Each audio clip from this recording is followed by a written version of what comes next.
I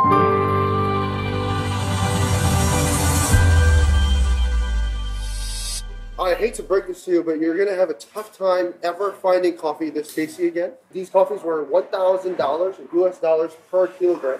Rugi banget guys, aduh asik banget. This was really, really special. To specify saying that for this dripper you have to do this, for this dripper you have to do that, I think is more of a marketing tactic than anything else. The final consumer is not just the consumer. The final consumer is also a part of the labor chain. You're a good storyteller.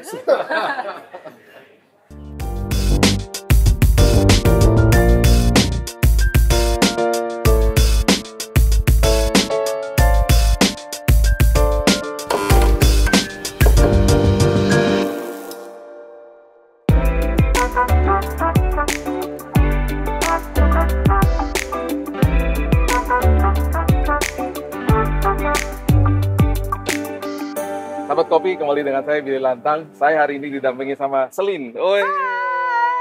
Kita hari ini dapat kesempatan luar biasa di First Crack yang ada di Sunter. Dan di tempat ini sekolah barista guys. Dan ini di tempat ini sebentar lagi ada kelas baristanya dari Korea. Korea ya, dari tadi Korea. Udah kelihatan gede banget badannya dan dia kayak sat. Namanya nggak tahu siapa. Belum tahu, opa. Jadi kita tanya namanya siapa. Sepertinya tadi kita udah lihat kelas sebelumnya ya.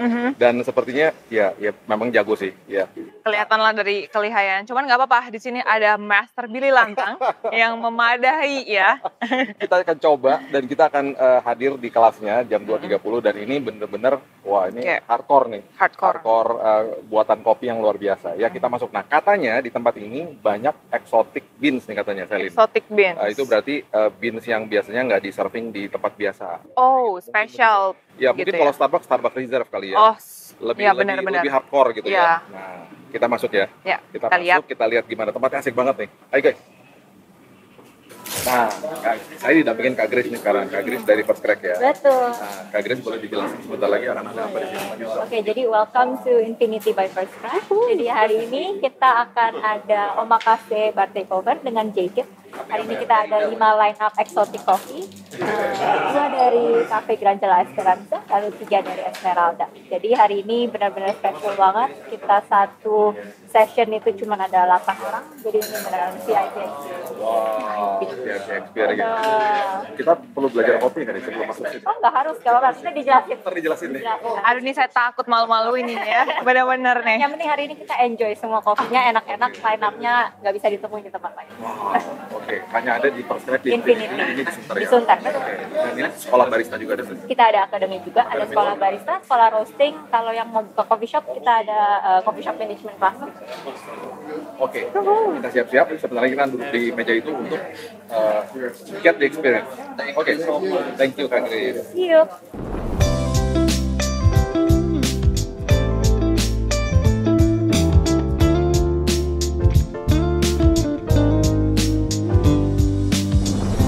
It's a crazy honor for me to get to be here brewing in this space and especially brewing these crazy coffees for you guys today. The top 2 coffees on your menus are the most expensive commercially offered coffee in Indonesia. And so these coffees were $1,000 US dollars per kilogram, which is absolutely insane to even think about and say. Considering the fact that the vast majority of coffees, especially Gimana grade coffees, are only around $4 a kilogram. And so it's a very, very, very special coffee for not only me, but also to Indonesia as a country and also for First Crack, their entire team. And so, welcome. My name is Jay. I am the founder of UFO Dripper, which is the brewer that we're going to be using today. And I am really, really, really excited to showcase these coffees to you guys. And we're going to start with a very clean, washed geisha from Elita Estates. Who here has had a geisha before? Show of hands. Geisha? Geisha, everyone? Never tried geisha? Never tried geisha. Incredible. So, I hate to break this to you, but you're going to have a tough time ever finding coffee this tasty again.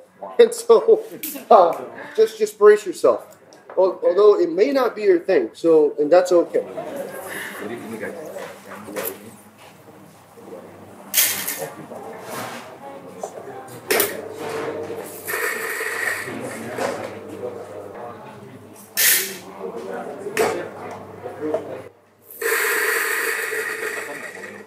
So before I brew these coffees, I'm going to hand you guys the dosing cup.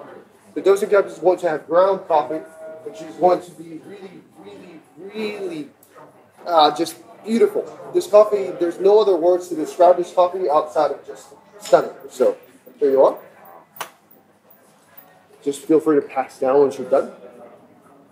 Here you are. Gimana nih baunya? Bauin aja, bauin. Oh, bauin. This coffee is very floral, very delicate, like tea as well. Iya. Menurut kamu apa kesannya baunya? Enggak yang strong banget. Bukan strong banget. Iya, enggak yang langsung cung gitu ke hidung gitu. Kayak ada fruity-fruitinya gitu. Iya, bener bener ya? kayak tadi kayak teh. Iya, kayak teh. This is a very relaxed and casual omakase type session. And so while brewing, if you guys have anything to say, if you guys have any questions, just feel free to ask. Caranya harus diputar-putar begitu supaya Kena semuanya. Oh, rata. I'm not sure how many coffee nerds are here with us today, but the ratio for this coffee is going to be 1 to 15. So I'm using 15 grams of coffee to 250 grams of water. This is also using our own filter material, the brand new Type A for UFO Dripper. Yeah, I'm very happy about how this filter turned out because previously I wasn't ever able to even dream of using my own filters for a session like this, for a coffee like this, because finding the right material was really difficult. But I'm incredibly thrilled and excited for everyone else to also get to experience this filter because this is a very cost-effective solution compared to our Sybris counterparts. when you say materials, that would be what? Paper materials. Paper materials. Yes. So depending on what material you have for the paper filter, there's different characteristics to how the coffee flows through, how water flows through the coffee. And that has a huge impact on how the coffee tastes. And it's incredibly important for us to have the right material filter so that we can really bring out all of the beautiful notes that coffee has to offer. Also, depending on how much you treat the filter, there's different levels of papery taste and odor that exist. And I'm really pleased to say that in the new material Type A, there's little to none, which is a very difficult thing to actually achieve. When coffee is hot, when anything is really hot, we don't actually get to taste what it has to offer. The closer something is to our own body temperature, the more flavors we actually perceive. So for instance, who here has had really hot pizza? Super hot pizza. When pizza is really hot, we don't taste the cheese, we don't taste the fat, we don't taste anything except it's hot. We need to let pizza cool down a little bit for us to actually taste. Same thing happens with coffee, especially with these very delicate and high-end coffees. It's important that we allow the coffee to cool down before we make final judgment of the cup, because coffee is so complex. But what we'll do today is I'm going to give you guys one full cup, and then we're going to make another round. So experience the coffee from when it's hot to all the way down when it's cool, and then we're going to go through that same exact experience twice. So if you feel like you drank the first cup too quickly, no problem. There's going to be a second chance. There you are. Thank you. Please enjoy. Thank you. There you are. Enjoy. Thanks. Excuse me. There you are. Kopi termahal di Indonesia. Wah. Cuma mesin aku jauh. Biasanya minumnya kopi keliling, ha? Terus 16 juta ya. Enjoy. 16 juta. 16 juta. Ambil botol dulu. This is a beautiful one. Enjoy. Kita tunggu reaksinya. Dari Master Billy Lantang. Wah. Wow. Fruity banget guys. Aduh, asik banget. This was really special. Dia bilang dia akan make another round supaya kalau ini sudah terlalu panas, kita bisa minumnya agar tidak terlalu panas gitu. Terus sampai di ujung, jadi gue harus habisin.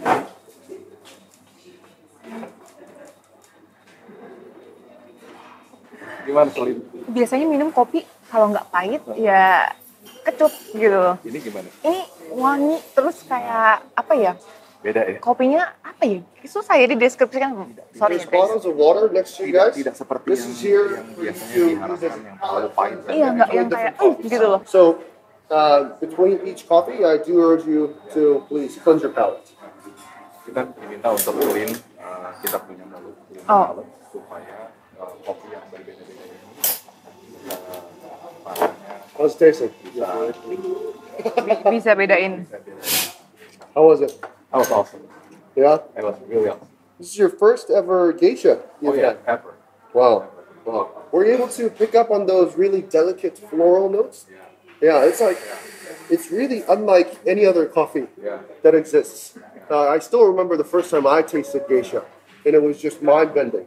You know, how can coffee have floral notes? How can coffee taste like peaches and bergamot and these lime and just beautiful floral tea kind of notes? Dia bilang kok bisa sih kopi rasanya kayak begini, maksudnya kok ada kayak floralnya, ada rasa-rasa kayak bunganya, gini. Nah, tadi kamu juga ngomong, kok nggak kayak kopi ya? Gitu. Nggak kayak kopi. Iya kan? Bingung. Kayak- Ini perlu take a notes, aku sangat newbie dan sangat ini ya, sangat level 1 ya guys ya.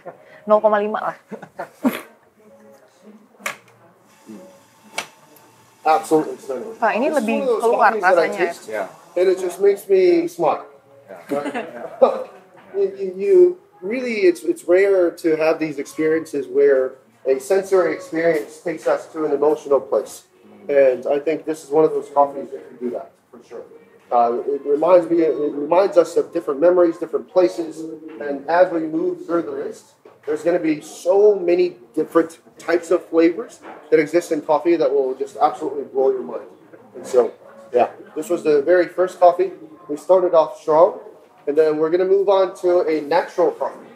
So this process is called natural because we take the coffee cherries, and then we, instead of removing the pulp, we let the coffees dry with the pulp still attached. So that's how we end up with more fruity flavors that we're going to experience in this cup. And this cup specifically, when I tasted it upstairs earlier dialing in, it had tons of just vibrant grapefruit and also lychee and guava. Guava, specifically pink guava, because it is higher in acidity. But it's just an incredibly tasty coffee. Great example of how same exact coffee processed two different ways can show itself in totally different manner. And so Elita Estates is, of course, one of the greatest farms in the world. And so this showcases their terroir traits and also their processing methodology and their deep care for coffee. Who can guess how much percentage of coffee is water? 95? 97? Any guesses? About 96. Yeah, it's for filter coffee, which is what we're drinking, it's 98% water. And so what water we use is just as important as any other variable that exists in coffee. What would be the water character that you prefer for that? It depends on the coffee, and it also depends on the roaster, because depending on the different locations of roasteries, for instance, Nordic roasters may use water in Europe, they may use water that's 200 ppm, whereas in Korea, for instance, where I'm from right now, we use, generally speaking, anywhere between 60 to 80 ppm. And so it really depends on what the roastery is using to QC their coffees. And so I'll try to match what it is that they're using. That way I can have as close of an experience as they did at the roastery when they QC. Is it natural geisha? Ini yang natural. Oh, natural geisha.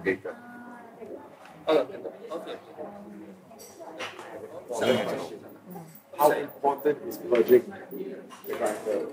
In a grinder like an EK, very important.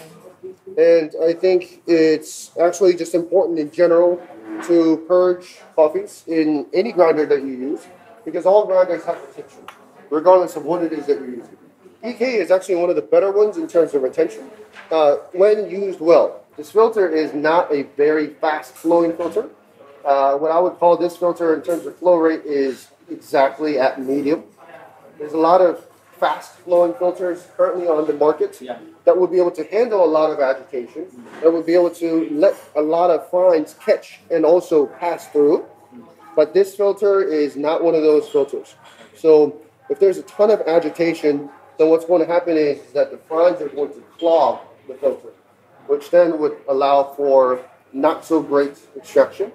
And so That's why I'm not agitating a whole lot. Also, in terms of just my style of brewing and the cups of coffees that I prefer cups with lower texture. I don't enjoy very, very high textured coffees. And I also prefer coffees with higher levels of clarity. And to achieve higher levels of clarity, one of the best approaches that I've found for my own personal taste is to not agitate heavily. And just to allow the fines inside the brew bed to migrate around and move around naturally with the flow of water. Especially in the UFO, a whole lot of agitation is just unnecessary, just because of the fact that the brew bed is also thin compared to a regular V60. And so because even with a very gentle flow rate, water is able to fully penetrate towards the bottom of the brew bed and really keep churning the grounds inside. There's no need for me to provide additional levels of agitation. And so that's why I'm not providing a whole lot of agitation. How we brew, how coffee interacts with water, regardless of what shape your dripper is, regardless of what shape your kettle, what shape your grinder is, the same exact concepts apply to dripper A, dripper B, dripper C. And so to specify saying that for this dripper you have to do this, for this dripper you have to do that, I think is more of a marketing tactic than anything else. And myself, as a coffee enthusiast, yes, I own a dripper company. Yes, I designed this. Yes, I'm very proud of this. I love this. But I'm not going to say that this is the answer to all coffee problems. It's just another approach. The reason why I don't brew different between different materials is because if I were to brew differently with different materials, then what would happen is I won't be able to really take advantage of the different materials, right? So plastic, for instance, is very thermally stable. Ceramic, on the other hand, is not thermally stable. And if I were to do things so that I can make ceramic more thermally stable, then I might as well use a plastic, right? And so to be able to emphasize and to take advantage of different materials, I don't change things. Yeah. All right. Here we are. Natural. Yes. This one's going to be very, very fruity compared to the previous coffee. Oh.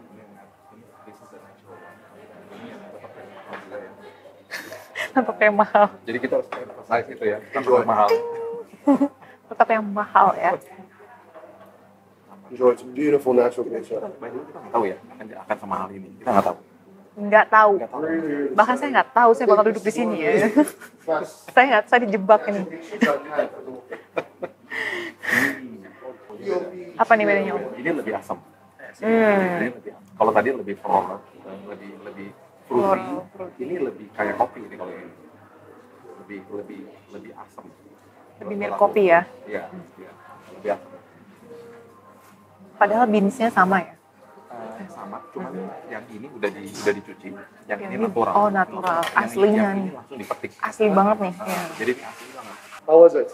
I like the first one. You like the first one better? How about you? Did you enjoy the natural? Yeah, I love the geisha washed. Washed. Yeah. Gotcha. A lot of washed fans. Washed or natural? Natural. Yeah, so it's an even split almost. Washed and natural. What? Natural. And you can't decide. So it's so interesting how even in a small room of just the total 9 of us, there's so many different preferences. And these two coffees that we just had are some of the absolute finest coffees that the world has to offer, right? And so the fact that we're able to have conversations like this about coffees like this is just mind-blowing. I, generally speaking, enjoy washed. But this natural is so beautiful, so I'm going to go with him. I can't decide.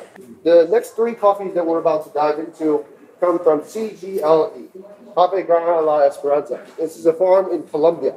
This one is not as expensive as the first 2. Not nearly as expensive, but just as crazy. Very, very, very expensive. So you're based in Seoul, Korea? Currently, yes. Okay. Yeah. I was born and raised in Korea, and then I moved to the States when I was young, and then just moved back to Korea a year and a half ago. Which part of the state? I grew up in Chicago, and then Florida.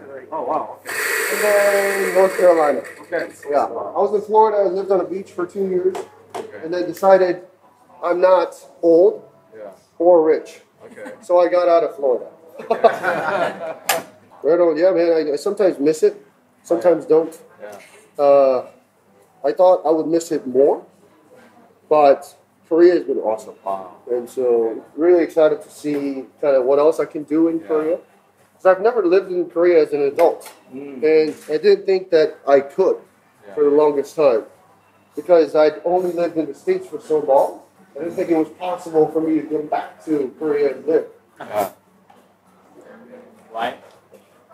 Cultural differences, I think, was the biggest one.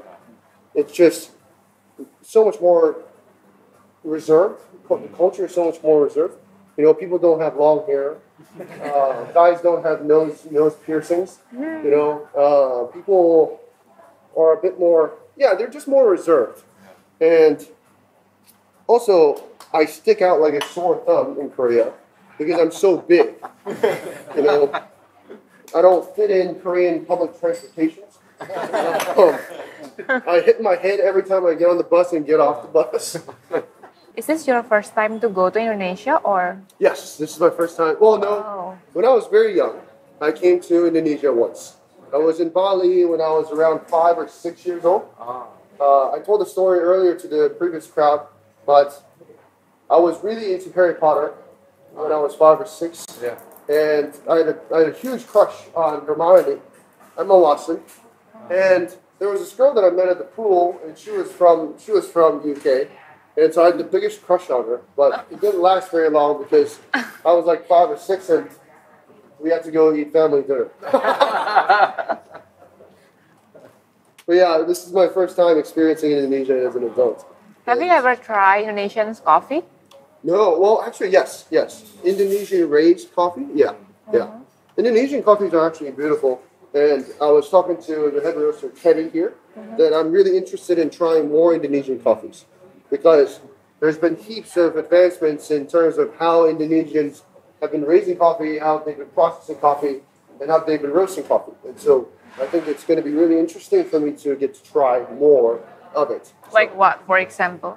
There's a lot of specific regions that I don't recall the names of, but there's different varietals that have come out that I've not gotten to experience. There's different regions. There's higher altitudes where coffees are now being harvested, where I've not experienced yet. And so, yeah, I don't know a whole lot about Indonesian coffees. So that's why I want to explore more of it. All right. In this cup, we're going to experience orange creamsicle. Or orange soda. Orange cream soda.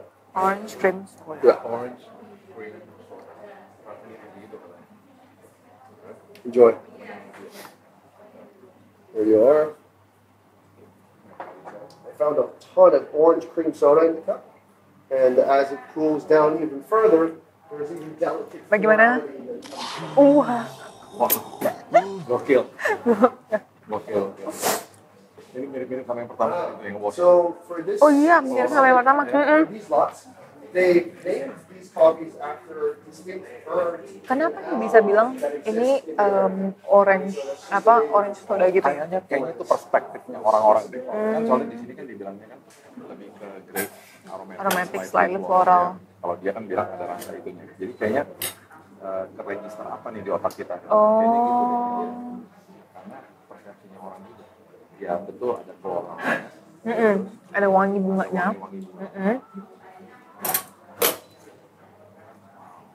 Karena tadi dibilang ya. Yeah, it's wild, right? Wow. What do we think about this coffee compared to the first two we had? This is out of the box. Out of the box, completely out of the box, right? Yeah. It's so strange that these coffees can exist. Jangan kaget kalau abis ini Celine juga mau ke coffee shop. Buka coffee shop habis kelas akademik ya. Jangan main-main. Nanti aku yang kayak gini-gini nanti. Saya benar-benar nggak tahu guys. Karena dia pikir dia kesini, kita cuma mau ngobrol-ngobrol sambil review makanan. Ternyata dia ada di kelas kopi. Agak nyasar nih, orang-orang pasti jealous nih kalau lihat aku ada di sini nih. khususnya yang pencinta kopi ya. Iya, gue pecinta kopi. Kapan lagi? Great experience. Great experience. So this next coffee is very, very, very crazy. So if you're into fermented foods, this is one that you might enjoy. This coffee is going to be incredibly intense. I just opened this bag and this coffee is not even ground yet. And it's already just giving off so much beautiful red fruits and intense dark cherries, maybe prune, raspberries, cacao. And so very, very fun coffee. So what is the origin for this? This one is Colombia. Colombia, okay. So for instance, do you have a favorite apple? Yeah. Yeah, so just like you have favorite apples, coffees also have different varietals.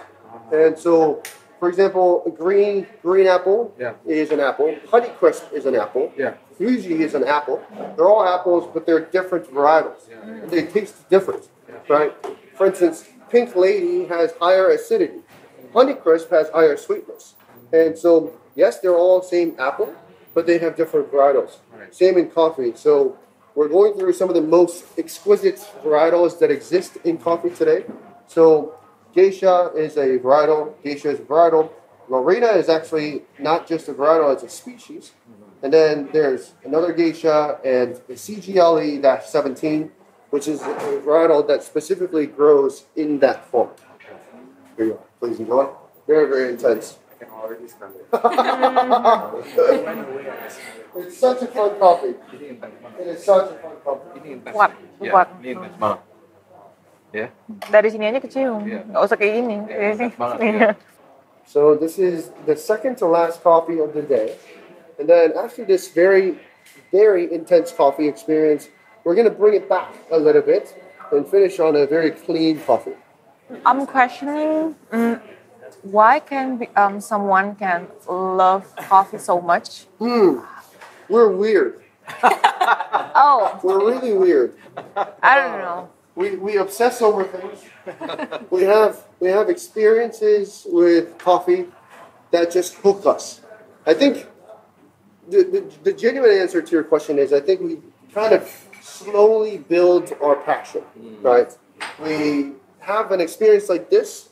For instance, this is your first time ever experiencing coffees like this, right? Uh-huh. In the future, you might remember this moment. In the future, maybe next week, you might go, oh man, I remember those coffees that I had at first. $1,000 a kilo, right? You know, good luck. Because coffee is so special in that it's not just about how expensive the coffee is.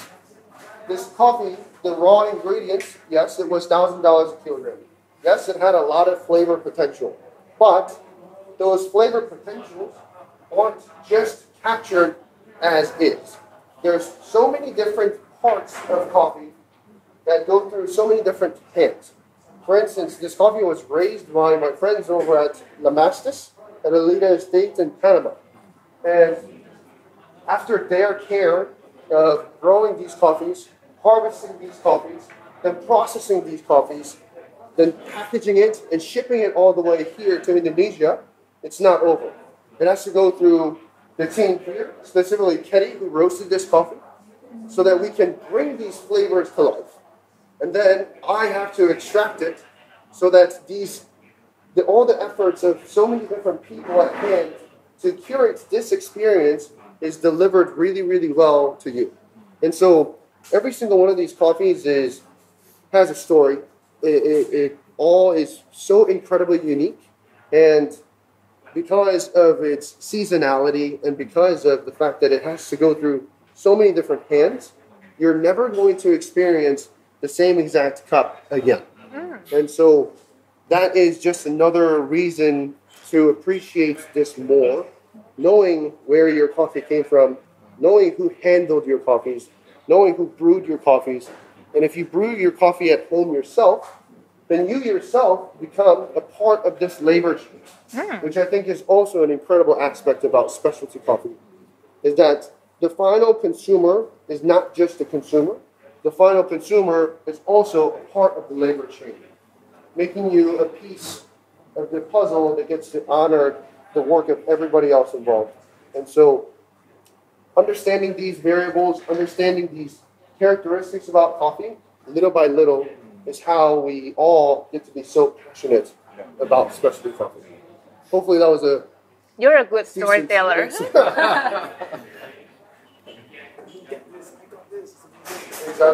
Exactly. You are. Very fun coffee. Very beautiful coffee. Langsung melek. Oh, ini keras nih, ini keras. Iya, ini keras. Ini keras banget. Ini paling keras dan asam dan paling intens. Bener kata dia. But not one. Which I'm okay with. Dari keempat ini, Oh iya. Kamu paling suka yang mana? Tetap nomor 1. Using my Karena aku lebih suka yang light tadi, aku pasti nomor 1. Mungkin kalau disuruh pilih kedua, mungkin nomor 3. Okay. Lebih fruity. Now I change my favorite. Iya. See, No, your not this favorite, one. right? Your favorite has changed 4 times. Well, technically, only twice, right? But you've gotten to experience 4 very distinct characteristics of what specialty coffee has to offer, and so there's so much more to this, and this curiosity that's building inside of you. That's my job to continue to feed that. All right. One last one for today. Kalau tadi ini katanya dia yang nomor berarti yang paling keras. Ini terakhir ini bawa turun. Light lagi. Literally. Iya, ini sih yang paling keras yang ini sih benar. Esperanza. Here you are.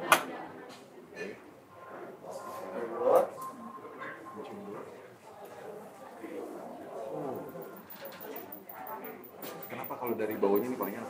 Oh ya. Kalau dari bawahnya cobain.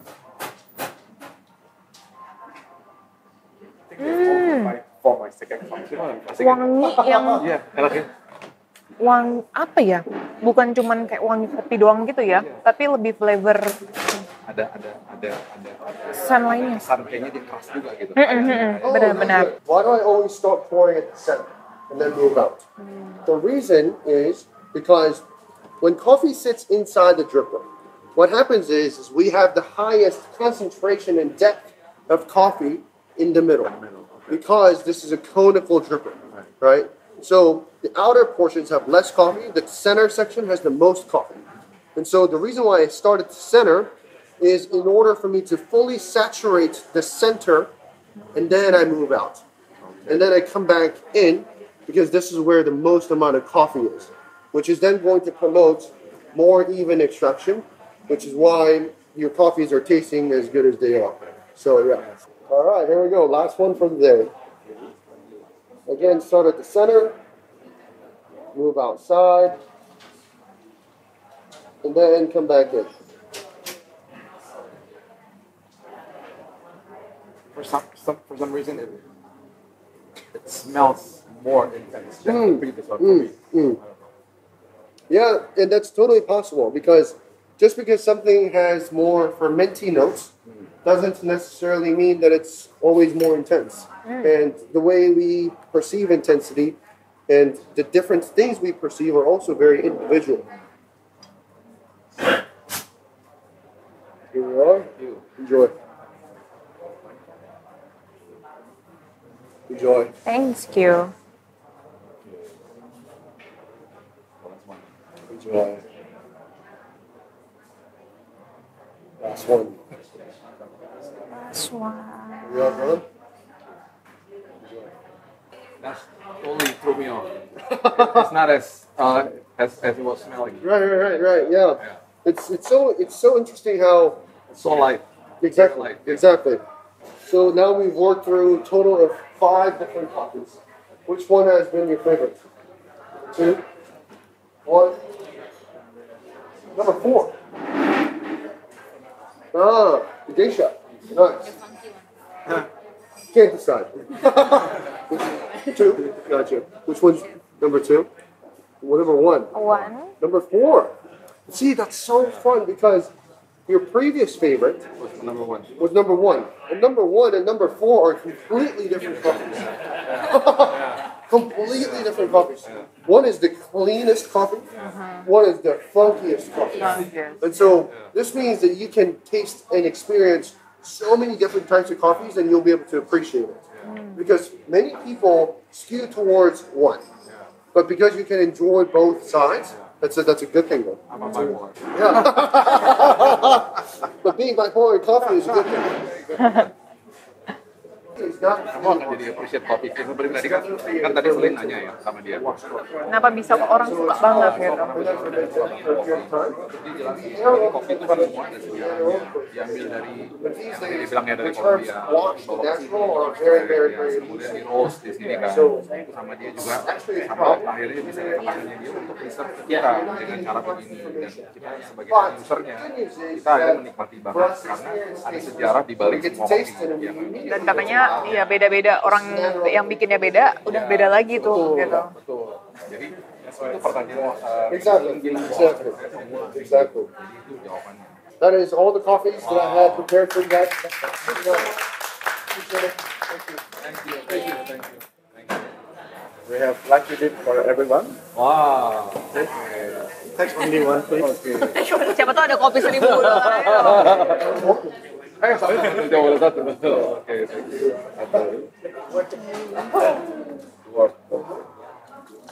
Thank you. Ini apa? Oh, Andian.